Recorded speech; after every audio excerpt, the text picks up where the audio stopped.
हे बघा, पीक विमा योजना ही यशस्वी झाली पाहिजे आणि योग्य त्या शेतकऱ्याला पीक विमा मिळाला पाहिजे। या संदर्भातले फायदे तोटे, चांगले वाईट अनुभव हे सरकारच्या पाठीशी आहे।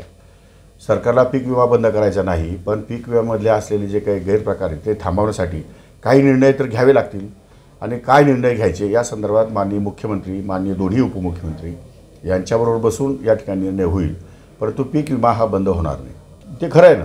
म्हणजे शेतकऱ्यांना तसा विचार केला तर तुम्ही मला साधा कसं सांगा, भिकारीसुद्धा 1 रुपया घेत नाही हो, आणि आम्ही 1 रुपयावर विमा देतो गव्हर्नमेंट, त्याचा गैरफायदा लोकांनी घेण्याचा प्रयत्न केला आणि अशा प्रकारचे गैरप्रकार की बाकीच्या राज्यातल्या लोकांनी ऑनलाईन अर्ज दाखल केले, त्यामुळे अर्ज खूप साचले, खूप फोपावले आणि त्यातून असं वाटतं की आता हे पीक विमा योजना खूपच चांगली आहे की काय। पण प्रत्यक्षात चौकशी केल्यावरती आम्हाला कळलं की आम्ही 4 लाख अर्ज हे नामंजूर केलेले आहेत।